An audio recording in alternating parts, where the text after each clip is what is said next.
xibaaru bitim réew ci seen télévision régionale di Prestige ñu daal di ko tàmbale ca nga xam ne mooy région des Grands Lacs. Président bu république démocratique du Congo di Félix Tshisekedi daal dina nag gisee démb ci bésub alaraba bi yemoo nag fanweeri fan ci weeru octobre ca gox bu ñuy wax Entebbe nekk ca Uganda ak président bu réew moomee di Yoweri Museveni. ñaari njiit yooyee de waxtaan nañu bu baax a baax ci seen opération militaire conjointe boo xam ne ñu ngi koy def ca bëj gannaarub RDC di xeex ak groupe ougandais boo xam ne ay ADF lañu di ay rebelle. ñoom nag wax nañu it la nga xam ne moo jëm ci xiiro ak ngaayo bi dox ci diggante Kinshasa ak Kigali. wax ne nag jàppalante am na ca rebellub M23 ya ci ni ñuy gañee terrain ca fa nga xam ne mooy Nord Kivu. Yoweri Museveni de mosul wax mukk la jëm nag ci wàllu conflit bi nga xam ne moo dox ci diggante Kinshasa ak Kigali. ay dirigeant congolais wax nañ ne nag président bu Uganda bi day jàppale waa M23. Kampala nag wax na ne loolu mosul am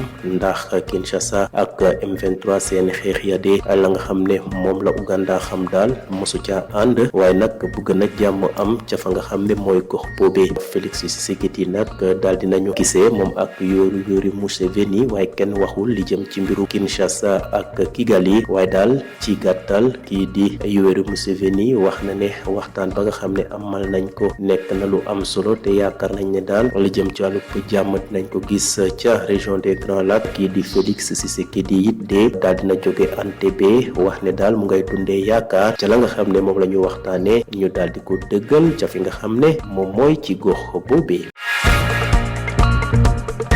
jóge fi nga xam ne nag mooy région des Grands Lacs dem ca dëkkub pays des hommes intègres. devise ba nga xam ne de moo nekkoon unité progrès justice te ñu tànnoon ko ci atum 1997 ginnaaw ba nga xam ne ancien président bu Burkinabé ba woon di Blaise Compaoré jotoon na ko teg ca boppu réew ma. devise boobee de daal dinañ ko dindi ñu daal di ko remplacer ak bu ñuy wax la patrie ou la mort nous vaincrons. devise boobee kii di Thomas Sankara moom nag moom moo ko jëloon ba mu jëlee nguur ka ca réewum Burkina Faso mu daldi ko nag tabb ngir ñu koy bàkkoo. ñu gis ne nag lu tolloo ko juróom-ñaar fukk ak benn ci ay député yi nga xam ne ñoo teewoon ci assemblée nationale wax nañ ni di la nga xam ne moom mooy texte boobee daldi nañ ko adopté te dinañ ko jébbal conseil constitutionnel laata kii di président de la république bi di Ibrahima Traoré di ko promulgué. ana lan moo wundu ñu daldi nag soppi ancienne devise boobee. ministre bi nga xam ne moo yore wàllu biir réew ma wàllu yoon ca fa nga xam ne moom mooy Burkina Faso di Edaso Rodrigue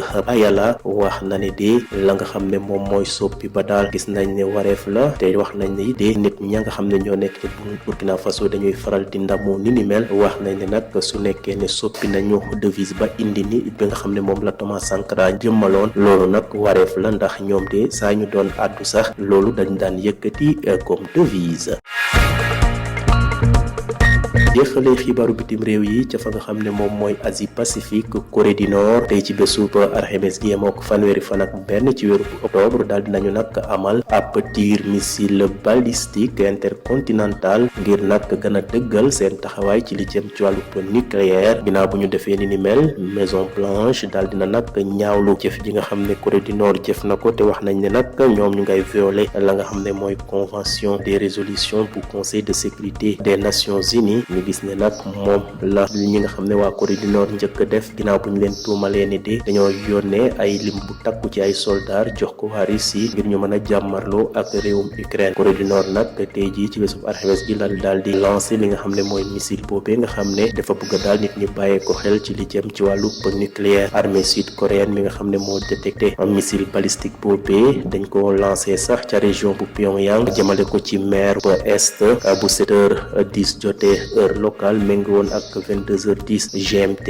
bi ci mercredi bi la woon. ña xamle ni mel mooy état major interarmée bu Corée du Sud. ministre japonais bu yore wàllu kaaraange wax na ne nag missile boobee bokk na ci classe missile balistique intercontinentaux yi nga xam ne ñoom la ñuy takkante ICBM te suñ ko sànnee nag mën na toll ci 5500 kilomètres te li tax ñu defar ko it dee dafay am ay charge nucléaire boo xam ne fu mu daanu rek mënees na fa def ay jéeya lépp président de la République démocratique du Congo, Félix Tshisekedi, a été reçu hier mercredi 30 octobre à Mbé par son homologue ougandais Yoweri Museveni. Les deux hommes ont échangé longuement sur l'opération militaire conjointe menée par leurs deux armées dans l'est de la République démocratique du Congo contre le groupe armé d'origine congolo-ougandaise ADF. Ils ont également abordé la question des tensions croissantes entre Kinshasa et Kigali, alimentées par des avancées du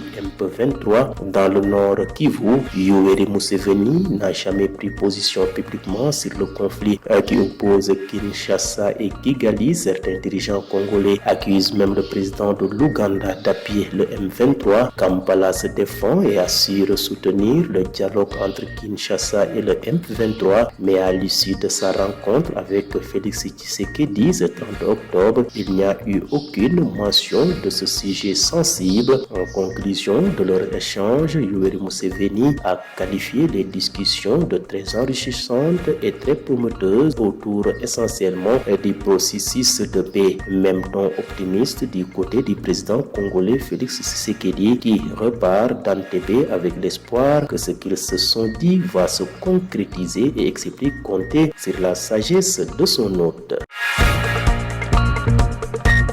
Quittons la région des Grands Lacs pour le pays des hommes intègres. C'est la fin de la devise Unité Progrès Justice choisie en 1997 sous le règne de l'ancien président Blaise Compaoré. Place désormais à la patrie ou la mort. Nous vaincrons, la devise chère à Thomas Sankara qui reprend donc sa place au sein de la constitution burkinabé. À l'unanimité, les 71 députés présents dans l'hémicycle ont adopté le projet de texte qui devrait être soumis au Conseil constitutionnel avant sa promulgation par le président Ibrahima Traoré. Alors, pourquoi revenir à cette ancienne devise? Le ministre de la Justice et d'Assaut, Rodrigue Bayala, explique qu'il faut agir sur la subconscience. Pour lui, ce changement est nécessaire et doit permettre à une prise de conscience. Un sursaut des Burkinabés, autre argument ajouté par le ministre, cette formule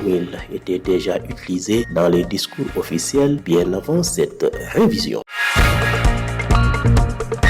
Bouclons rapide de survol de l'actualité internationale en Asie-Pacifique. La Corée du Nord a procédé aujourd'hui jeudi 31 octobre à un tir de missile balistique intercontinental visant à renforcer sa dissuasion nucléaire. La Maison-Blanche a condamné fermement cette violation flagrante des résolutions du Conseil de sécurité de l'ONU. Première démonstration de force de Pyongyang quelques heures après avoir été accusé d'avoir envoyé des milliers de soldats en Russie. La Corée du Nord a tiré ce jeudi 31 octobre l'un de ses missiles les plus puissants avec l'objectif affiché de renforcer sa dissuasion nucléaire. L'armée sud-coréenne a détecté un missile balistique lancé depuis la région de Pyongyang en direction de la mer de l'Est vers 7h10 locale, 22h10 GMT, mercredi, a déclaré l'état-major interarmé sud-coréen. Ce missile, selon le ministre japonais de la Défense, appartient à la classe des missiles balistiques intercontinentaux ICBM qui ont une portée d'au moins 5500 km et sont généralement conçus pour porter des charges nucléaires.